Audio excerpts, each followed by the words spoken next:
우리는 오늘 새벽 말씀에 입다의 승리의 날이 가장 비극의 날, 비참한 날이 되어진 것을 보았습니다. 입다는 여호와의 영이 그에게 임하심으로 분명히 하나님께서 전쟁에 승리를 주신다는 약속을 받은 겁니다. 그는 그것을 가지고 확신하고 전쟁에 나아가야 합니다.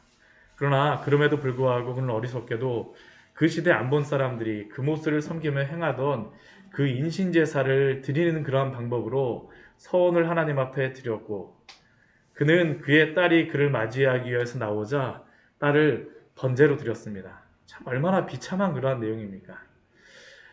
이것은 그리스도인들이 하나님의 백성이라고 하면서 이 세상의 문화와 사상과 철학에 물들어 가게 되면 어떤 결론에 다다를 수 있는가라는 것에 대한 아주 좋은 예라고 할 수 있습니다. 제가 설교를 하면서 세상 하면서 세상의 모든 것들을 다 악한 것으로 말하는 것처럼 보이지만, 그러나 엄밀히 말한다면 세상 자체가 다 악하다고 말씀드리는 게 아닙니다. 사람이 범죄하였다 할지라도 그 마음속에 하나님의 형상의 부분이 남아있기 때문에 일반적인 그러한 도덕적인 관념들이 남아있습니다. 그래서 우리의 양심에 그러한 남아있는 그러한 도덕적인 관념, 하나님의 그 형상에 대한 그러한 것들이 남아서 사람들은 그 양심의 법에 따라서 사회도 건설하고 가정도 세우고 또한 질서도 세우고 법도 세우고 유지합니다. 그래서 분명히 사회적인 유지와 어떤 질서를 따르는 그런 선한 일들이 이루어집니다. 행하여집니다. 그러나 또한 우리가 알아야 할 것은 하나님을 떠난 범죄한 인간은 비록 그 마음에 양심이 남아있다 할지라도 분명히 왜곡되어 있습니다. 왜곡되어 있어서 하나님을 두려워하지 않기 때문에 하나님을 대적하는 방향으로 또한 언제든지 달려갈 수 있음을 우리는 기억해야 합니다. 그리고 이 인신제사와 같은 일들은 비록 사람들의 마음속에, 그들의 마음속에 남아있는 것은 하나님인 것은 모르지만 신에 대한 그러한 예배를 드려야 된다는 것을 그들은 알고 있습니다. 그러다 보니까 그들이 그모스라고 하는 그러한 신을 섬기게 되어지고, 또한 그 예배하는 그러한 방식에서 가장 순전한 종교행위처럼 보이는 그러한 것으로서 그들은 인신제사를 드렸습니다. 왜냐하면 그것이 신에게 할 수 있는 최고의 그러한 그 헌신이라고 그들은 생각하였기 때문입니다. 가장 충성스러운 그런 순종이라고 그들은 생각하기 때문에 암몬과 모압은 인신제사를 드렸습니다. 그러나 입다는 그렇게 하면 안 됩니다. 왜 그렇습니까? 왜냐하면 하나님께서는 분명하게 이 죄가 무엇인가에 대하여 말씀하시고 레위기와 신명기 말씀을 통하여 반복해서 그렇게 하는 것이 죄라는 것을 말씀하셨기 때문입니다. 아마 입다도 정확하게는 아니라 할지라도 이것이 하나님의 율법에서 벗어난다는 것을 그는 알고 있었을 것입니다. 그런데 문제가 무엇이었을까요? 세상 사람들이 다 하니까 나도 그렇게 해도 별 문제 없을 거야. 그렇게 드리는 것이 훨씬 더 순전하게 예배 드리는 것 같잖아 라고 그는 생각하고 착각하였다는 것이죠. 이 시대 오늘날에도 우리가 이러한 문제들이 계속적으로 발생하고 있습니다. 오늘날에도 지속적인 입다가 계속 생겨나고 있어요. 우리 십계명의 말씀을 보게 되면 십계명이 사실은 다 무너지고 있습니다. 다 무너지고 있어요. 인신제사는 무엇서부터 사실 문제가 되는 겁니까? 이 시대에 보게 되면 살인하지 말라라는 거죠. 하나님의 말씀에 살인하지 말라. 도저히 하나님의 생명을 취하지 말 것을, 하나님의 형상으로 만들어진 그러한 그 형상을 함부로 생명을 취하지 말 것을 분명히 말씀하셨음에도 불구하고 그들은 그 십계명을 어겨버린 것이죠. 오늘날 이 시대에도 그렇습니다. 우리가 5계명서부터 보게 부모 공경의 문제는 핵가족과 1인 가정, 또 부모와 자녀의 단절로 인하여서, 또한 이 시대 가운데에서는 부모가 자녀를 훈육하는 것조차도 요즘엔 어떻게 됩니까? 이제 감옥 가야 됩니다. 감옥 가야 될 문제입니다. 굉장히 심각한 문제입니다. 굉장히 심각한 문제예요. 살인의 문제는 어떻습니까? 존엄사의 문제, 낙태의 문제, 이러한 것들이 지금 우리 사회에 들어오면서 살인이라고 하는 것이 향해져도 괜찮다라고 지금 하나하나 허용해주고 있죠. 살인하지 말라는 그런 십계명도 어겨지고 있습니다. 음란의 문제는 어떻습니까? 이것이 더 이상 죄의 영역이 아닙니다. 문화의 영역이죠. 자유의 영역입니다. 나의 기쁨을 넘어오는 그러한 문제입니다. 이건 더 이상 죄라고도 말하지 않습니다. 도덕질의 그러한 죄에 대하여서는 사실은 우리가 뭐 여러 가지 그러한 문제들이 우리가 있을 수 있고, 거짓말의 문제에 대하여서도 사실은 여러 가지 문제들이 우리가 이 재판정 같은 데에서도, 요즘 같은 경우에는 정치인들 같은 경우에 나오면 어떻습니까? 거짓말 조금 해야지 정치인이라고 합니다. 떳떳하게 할 수 있는 그러한 사람이 참 정치인이라고들은 요즘 세상에서는 사실 은연중에 생각을 하고 있죠. 오늘 그러나 우리가 분명히 알아야 할 것은 하나님의 말씀에 따라 우리는 살아가는 것이지, 세상 사람들이 옳다라고 하는 것 때문에 우리가 그 길에 따라서 살아가는 것이 아님을 기억하시기 바랍니다. 입다가 사실은 여기에서 실패했어요. 우리도 지금도 계속적으로 미혹을 받고 있죠. 그런데 오늘 입다의 말씀을 보게 되면 이 문제뿐만 아니라 또 한 가지의 그러한 문제를 저지르게 됩니다. 입다의 그러한 일생을 보게 되면 전쟁을 2번을 합니다. 첫 번째 누구하고 하나요? 암몬하고 하죠. 두 번째 누구하고 할까요? 집안 싸움 합니다. 근데 암몬과의 싸움보다도 집안 싸움이 훨씬 더 크게 해갖고 집안 한 집안, 같은 집안을 완전히 그냥 쑥대밭을 만들어 놓은 사람이 바로 이 입다죠. 이스라엘도 죄가 있습니다. 오늘 왜 그들이 그렇게 됐는지에 대해서 우리가 또 말씀을 통하여서 우리가 우리의 모습을 한번 점검하기를 원합니다. 우리 사상의 말씀을 주신 이유는 하나님께서 이러한 사람들의 그러한 죄와 그러한 모습을 통하여서 우리가 어떠한가라는 것을 계속 점검하라고 말씀하시는 겁니다. 점검하라고 말씀하세요. 우리가 어떤 길로 가고 있는가를 점검하라고 말씀하시기 위해서 우리에게 주시는 말씀입니다. 옛날 얘기가 아닙니다. 우리 같이 오늘 말씀을 한번 천천히 보도록 하죠. 우리 1절 말씀을 보게 되면 에브라임 사람들이 모여서 북쪽으로 갑니다. 입다를 만나기 위해서 가요. 왜 그들이 에브라임 사람들이 모여서 그 입다를 만나기 위해서 북쪽으로 갑니까? 입다가 전쟁을 잘하여서 축하한다라고, 우리가 축하를 못하였는데 그 당신이 엄청난 전쟁에 승리를 내서 그 암몬을 쫓아내어서 참 감사합니다라고 그 마음을 전하기 위해서 갔을까요? 아닙니다. 오늘 말씀을 보게 되면 이 에브라임 사람들은 습관이 있습니다. 이 지파 사람들의 습관이 있어요. 그게 뭐냐면 남이 일꾼 전쟁해갖고 승리하고 오게 되면 왜 나한테 안 알리고 갔어? 그게 이 에브라임 사람들의 그 습관입니다. 습관적이에요. 언제도 했습니까? 우리가 바로 앞에도 보게 되면 기드온이 그 미디안과 전쟁할 때 300명의 군대로 미디안에게 승리하고 있으니 한참 전쟁하고 있는데, 그들이 그러한 때에 에브라임 사람들 불렀으면 같이 전쟁을 해야지 왜 우리한테 그것을 알리지 않았냐라고 하면서 그 기드온을 비난하고 또 그 문제가 있다라고 정죄하였었죠. 왜 이러한 일들을 그 에브라임이 행하겠습니까? 자신들이 장자 지파라고 하는 헛된 허영심 때문입니다. 공명심 때문이에요. 전에도 제가 종종 말씀드리지만 이스라엘 안에는 항상 이 장자 지파에 대한 그러한 것이 폭탄의 뇌관처럼 도사리고 있습니다. 가장 큰 그 경쟁 상대는 어디일까요? 유다 지파하고 이 에브라임 지파입니다. 요셉 지파. 유다 지파하고 이 북쪽의 이 에브라임 지파는 항상 경쟁합니다. 이 두 지파가 누가 장자라는 것을 가지고 경쟁하죠. 근데 우리 사사기 말씀해 보게 되면 이들뿐만 아니라 요셉 지파 안에서도 이 경쟁이 있습니다. 므낫세와 에브라임.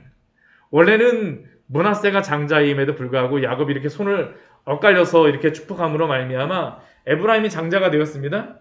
에브라임이 그래갖고 이 전쟁을 하게 되면 자기가 장자라는 것을 승리하게 되면 이걸 한 번쯤 이야기하는 겁니다. 이게 그들에게 항상 나오는 그러한 습관이죠. 그래서 예전 그러한 기드온 때에도 이야기하였었지만, 그때는 기드온이 잘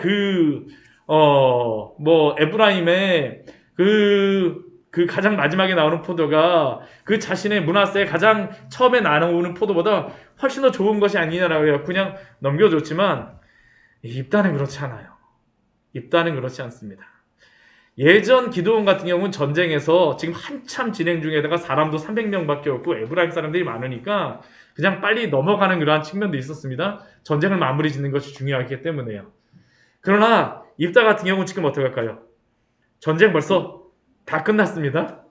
사람들도 입다 주변에는 굉장히 많아요. 이 길르앗 요단 동편의 사람들이 다 지금 입다 따르고 있는 겁니다. 전쟁도 한번 해봤기 때문에 이 사람들 용사입니다. 입다 같은 경우는 어떨까요? 기드온 같은 경우는 하나님이 용사로 기드온을 만들어 가시지만 입다 같은 경우는 타고난 용사입니다. 정치적인 것도 굉장히 잘하고요. 용맹합니다. 그런데 이 에브라임이 와서 지금 또 한번 따지고 있는 것이죠. 왜 우리를 데려가지 않았느냐? 왜 데려가지 않았느냐? 그러면서 그 에브라임도 나름대로의 그러한 이유는 있습니다. 왜냐하면 자기가 장자 지파라고 이야기하는데 이 므낫세 지파가 계속 전쟁에 승리하거든요. 그러다 보니까 이게 마음에 별로 들지 않습니다. 자존심이 상합니다. 더군다나 이번에는 므낫세 지파, 예전 기드온도 므낫세 지파였지만 오늘 입다도 이 므낫세 지파에 속한 사람입니다. 대신 어디 므낫세 지파일까요? 강 건너편 길르앗이라고 부르는 그러한 그 속에 속한 그러한 므낫세 지파에 그러한 속한 사람이죠. 더군다나 그 입다 같은 경우 어떻습니까? 서자입니다. 근데 이렇게 승리하고 나자 괜히 배가 아픈 거예요. 그러니까 와갖고 지금 자신의 힘도 과시하고 또 전리품도 나눠 가질 생각으로 왔을지 모르겠지만 입다가 그것을 그냥 받아주지 않죠. 받아주지 않습니다. 오늘 에브라임이 와서 그 입다에게 이야기하면서 실수하는 큰 두 가지의 실수가 있습니다. 무엇이라고 그들이 와서 이야기를 합니까? 입다에게. 어찌하여 우리를 불러 너와 함께 가지 아니하였느냐라고 이야기하면서 그들이 첫 번째 하는 그런 실수가 그 다음에 나옵니다. 뭐라고 얘기합니까? 너가 잘못한 것 때문에 우리가 반드시 너와 내 집을 불사르리라. 그런데 이것은 입다에게 가장 큰 아픔을 건드리는 말이었습니다. 왜냐하면 우리는 바로 앞에서 보았던 것과 같이 그는 자신의 딸을 번제로 드렸습니다. 이들이 너와 내 집을 불사리라고 했는데 입다는 정말 자신이 자신의 집을 불사르고 나서 굉장히 큰 아픔을 겪고 있는 중이었는데 내 집을 불사르겠다라고 하니까 지금 입다의 마음에 이 에브라임이 진짜 마음에 불을 질러버린 것이죠. 더군다나 그들은 또 한 가지 실수를 합니다. 우리 4절 말미에 보면 무엇을 하고 이야기하냐면 에브라임이 그 입다에게 와갖고 그 지파에 대해서 이 길르앗 사람들에 대해서 한 가지 이야기하는데 에브라임의 말이 너희 길르앗 사람은 본래 에브라임에서 도망한 자로서 에브라임과 므낫세 중에 있다라고 그들은 습관처럼 말하였던 겁니다. 이게 무슨 의미입니까? 이 출애굽하고 나서 이스라엘 백성들이 대부분의 많은 사람들은 다 요단 서편에 이렇게 하나님 주신 땅에 정착하였는데 요단 동편에 남아있는 겁니다. 근데 그들이 거기에 남아있는 이유, 므낫세 반지파가 거기에 남아있는 이유를 이렇게 이야기하는 겁니다. 너희 길르앗 사람 므낫세 반지파는 본래 에브라임에서 도망한 자로서 에브라임과 므낫세 중에 거기에 있는 자들이라. 근데 이것은 또 입다에게 상처를 주는 말입니다. 왜 그렇겠습니까? 지금 입다의 그러한 상황은 이전에 어땠어요?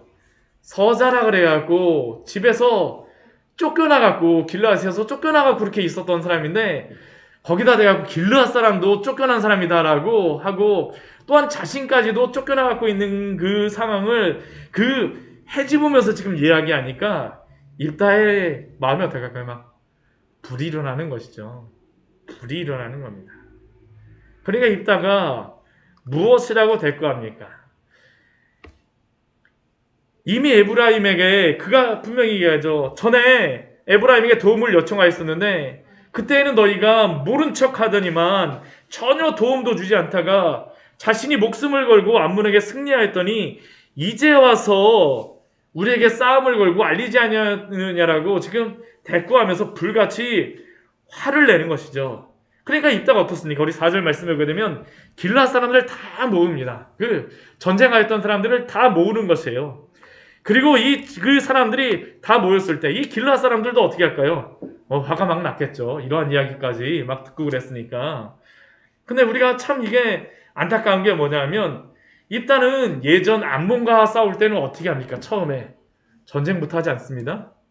이방 백성하고 싸울 때는 외교적으로 해결을 하려고 했었는데 이번에도 당연히 그가 그 같은 민족이기 때문에 참고 외교적으로 해결하는 것을 행했어야함에도 불구하고 오늘 에브라임의 이야기를 듣고 나서 큰 분노가 나서 전쟁을 하는 것이죠.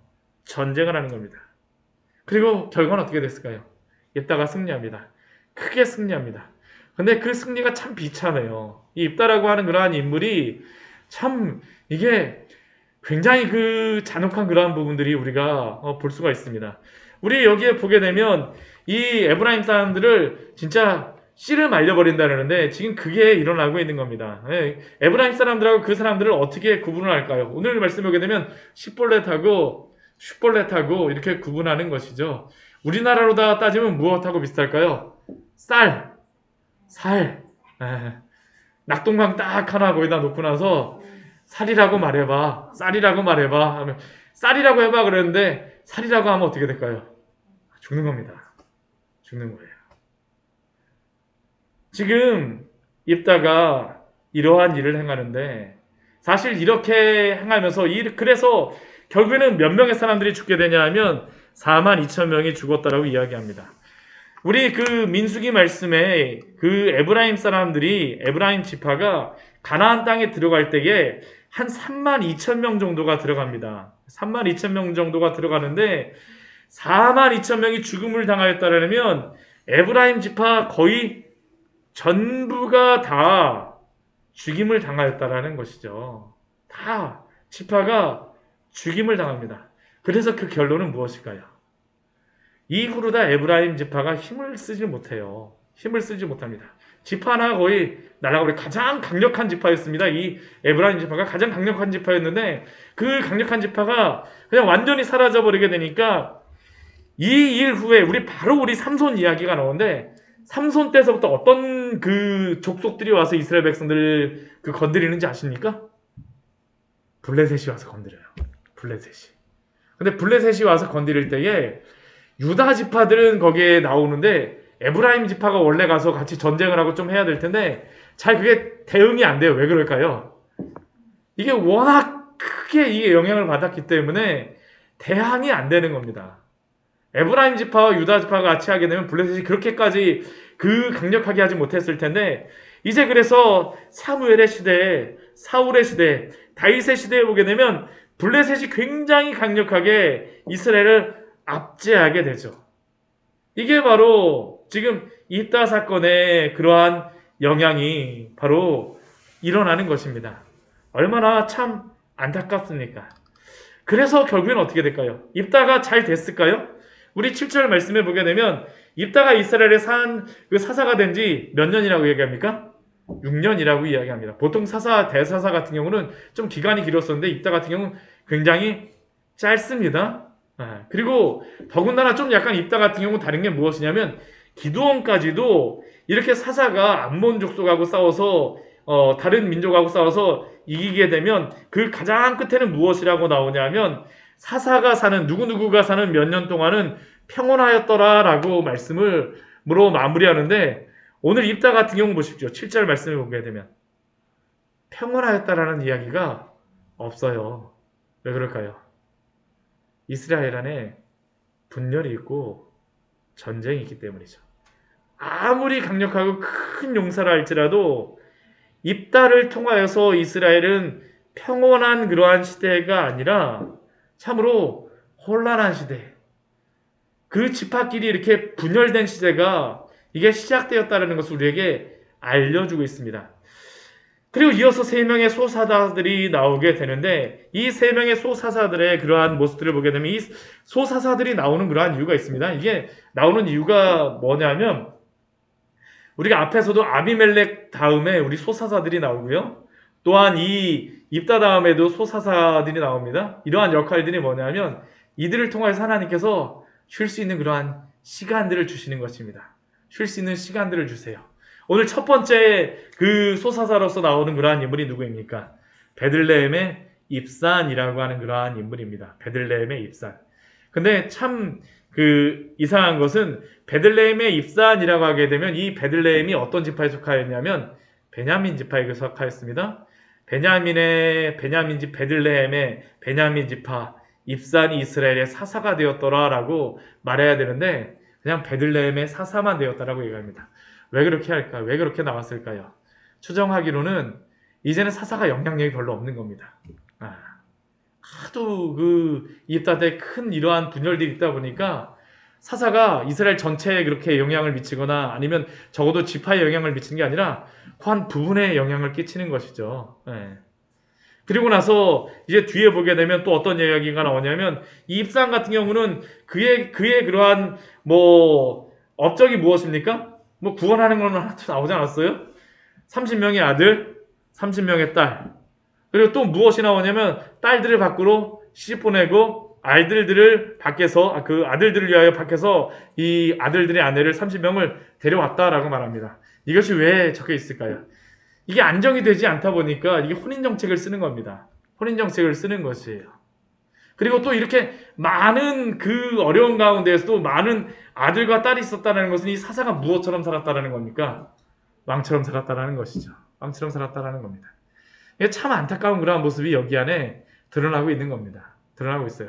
평온함들이 있긴 있었지만 그러나 그럼에도 불구하고 이게 지금 이스라엘의 지금 상황이라는 것이죠.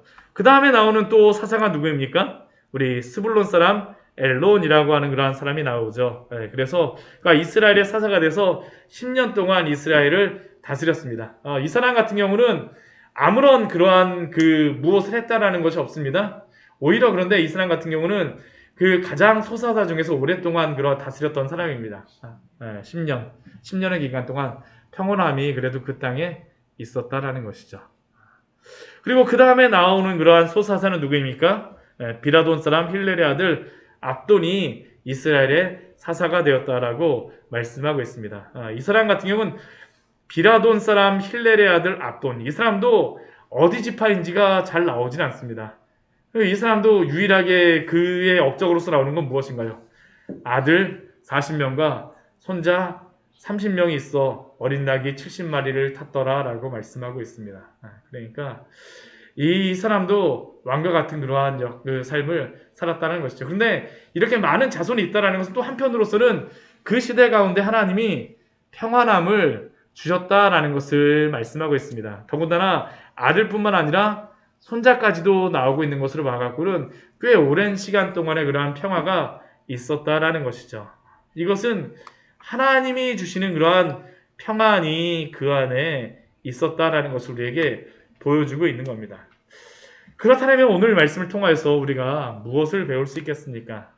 첫 번째는 성도는 결코 성도 안에 분열을 일으키고자 하는 그러한 사단의 미혹에 넘어가면 안 됩니다.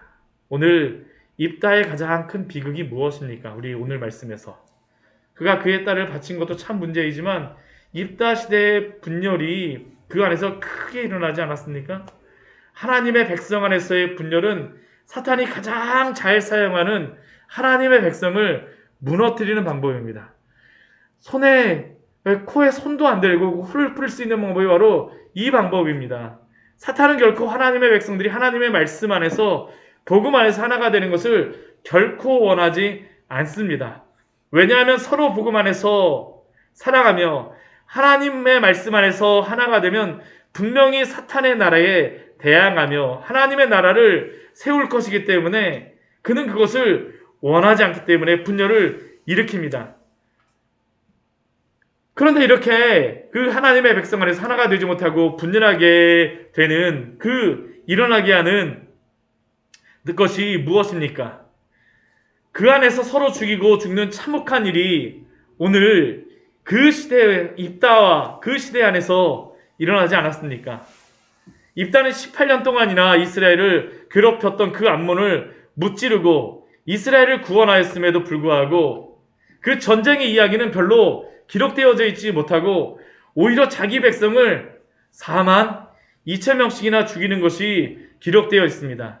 그리고 그 결과는 이후에 이스라엘 백성이 갈기갈기 달라지는 것으로 나타나고, 이제 사사들도 그 한 지역의 사사가 되고, 또한 이스라엘 백성을 구원하는 일을 행하기보다는 사사조차도 자신들의 치부와 성공을 위해서 살아가게 되는 게 바로 지금 오늘 모습이죠.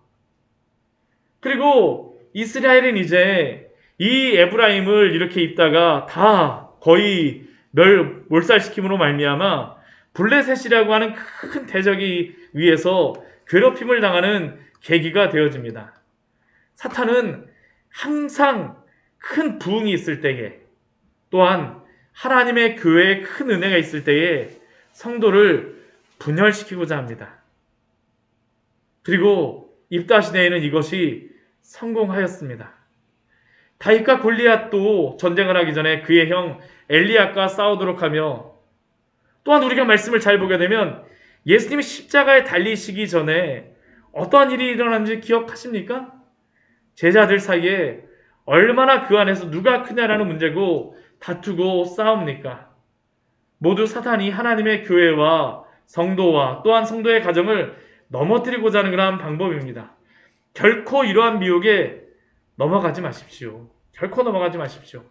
우리가 알고도 넘어간다라고 하면 하나님이 기뻐하지 않으세요. 그리고 그것이 바로 우리가 하나님 앞에 큰 죄를 짓고 있는 것임을 우리는 기억해야 합니다. 기억해야 합니다. 또한 우리가 오늘 이 말씀을 볼 때 한 가지 또 기억해야 될 것이 있습니다. 이스라엘도 그렇고 입다도 그렇고 왜 이들이 이렇게 이러한 문제들을 계속적으로 일으키고 있을까요? 계속적으로 왜 이러한 일들이 일어나고 있겠습니까? 그것은 본질적으로 그들이 하나님 앞에 돌아가지 않았기 때문입니다.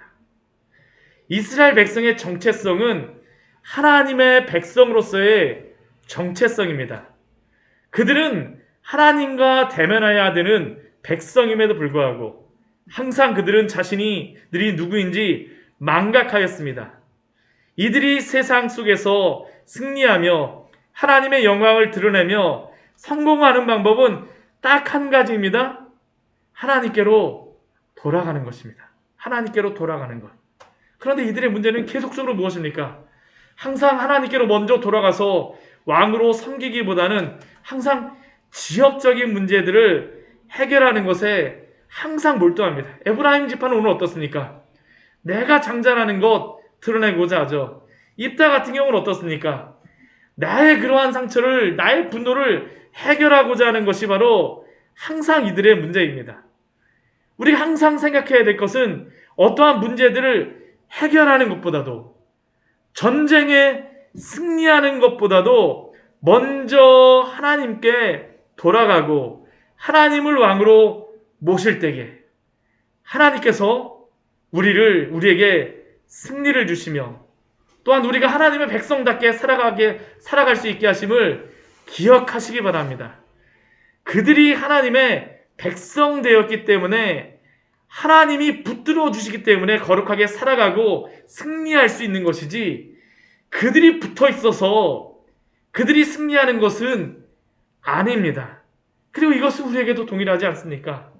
성도가 어떻게 이 세상 속에서 승리하며 하나님의 영광을 드러내며 살아갈 수 있겠습니까? 동일합니다. 하나님께로 돌아가십시오. 그리고 무엇보다도 복음으로 돌아가십시오.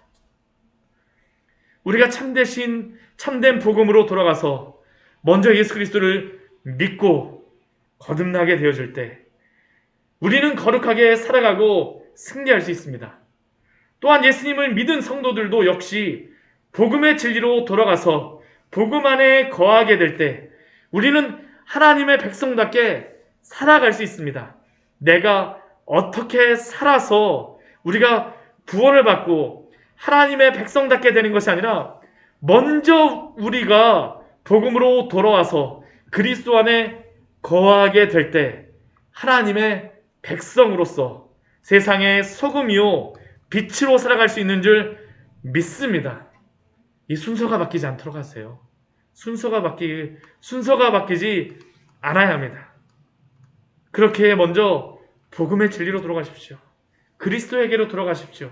십자가의 은혜로 돌아가십시오.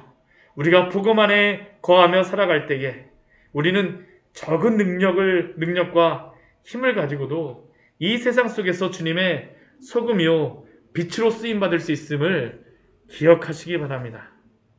그러나 그럼에도 불구하고 우리가 오늘 이 말씀을 보면서 한 가지 발견해야 되는 은혜가 있습니다.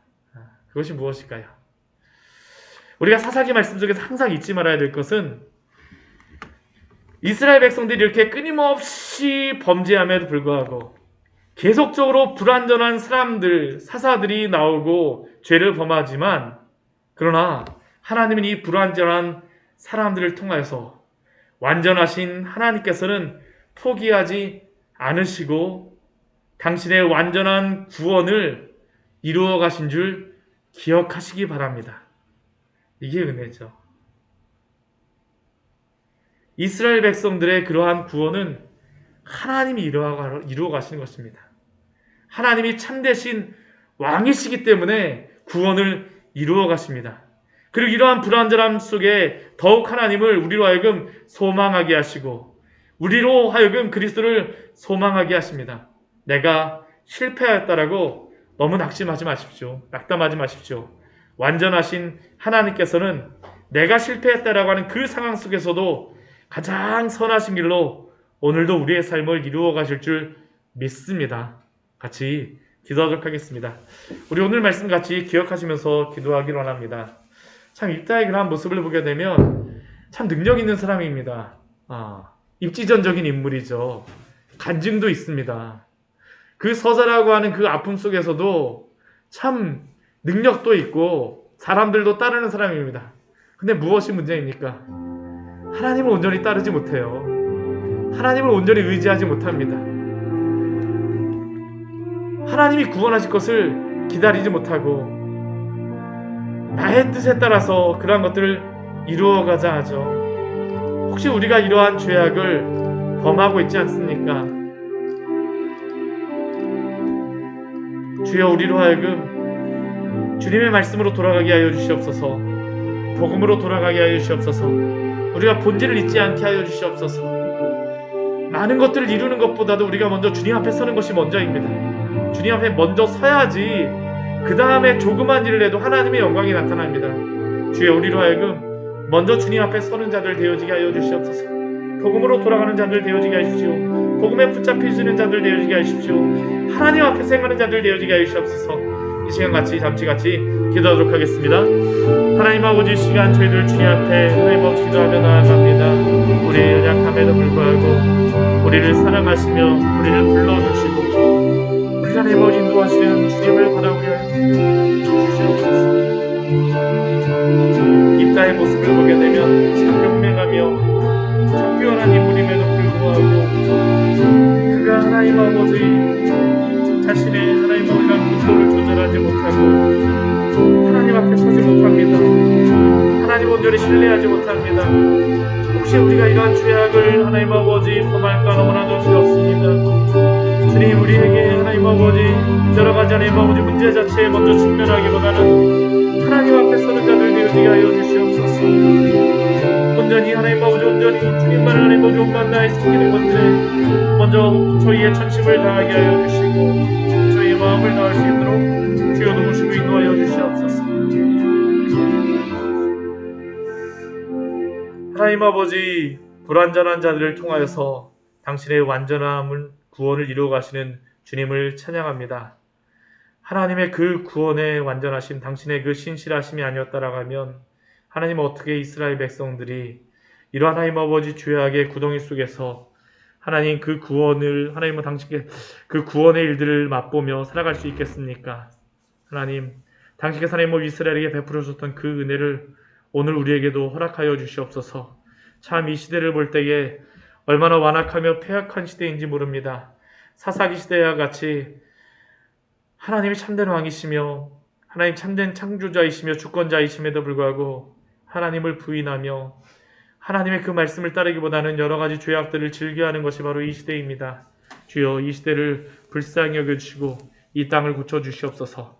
당신의 영광을 드러내주시고 하나님 당신의 하나님 뜻들이 하늘에서 이루어진 것 같이 이 땅에서 이루어질 수 있도록 주여 하나님을 역사하여 주시옵소서.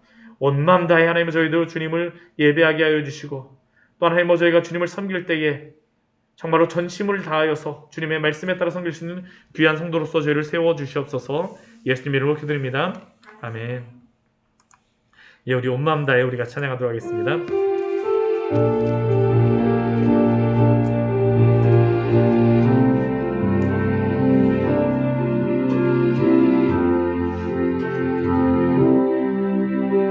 주님과 함께하는 이 고요한 시간, 주님의 보좌 앞에 내 마음을 쏟네. 모든 것 아시는 주님께 감출 것 없네. 내 마음과 정성 다해 주 따라나이다. 나 염려하잖아도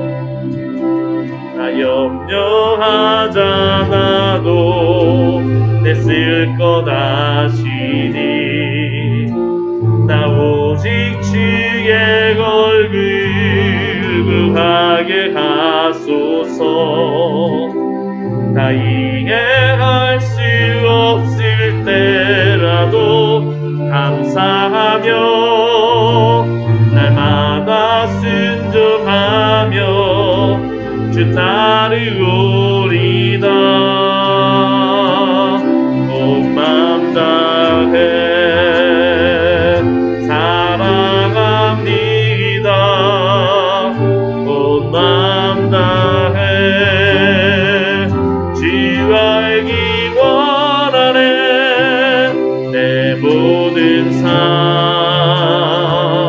당신 것이니 주만 섬기니.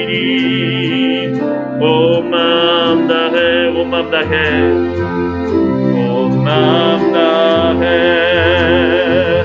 사랑합니다. 온 마음 다해 주 알기 원하네. 내 모든 삶 당신 것이니 주만 섬기니. 온 마음 다해. 이 시간 주님 앞에 같이 기도하며 나아가기를 합니다. 우리 입술을 주관하여 달라고 우리 같이 기도했으면 좋겠습니다. 에브라임이 참 아픈 곳을 계속 건드려요. 우리 입술이 그러한 죄악들을 행하고 있지 않습니까? 헛다리 허영심을 자랑하거나 운명심 앞에 우리 자신을 내세우려고 하고 자랑하며, 때로는 원망하고 불평하며 과거에 매여 있고, 이따가 바로 그렇죠. 입술이 제어되지 못하고 분노하고 있지 않습니까? 주여, 우리 입술이 아름다운 열매를 맺게 하여 주시옵소서. 같이 기도하기로 합니다. 참 이 시대에 입술이 아름다운 사람들을 만나기가 너무나도 어렵습니다. 분노하는 그러한 소리, 자신의 그러한 소리들을 내지르는 것은 너무나 그것을 진리라고 이야기를 하죠. 성경에서는 진리라고 하지 않습니다. 죄입니다. 죄. 우리에게 입술에 아름다운 열매를 맺으라고 말씀하셨습니다. 주여, 우리 입술을 제어하게 하여 주시옵소서. 정말 음쟁반의 아름다운 그러한 사과와 같은 그런 아름다운 입술을 우리에게 허락하여 주시옵소서. 우리 주님 앞에 같이 기도하기로 합니다.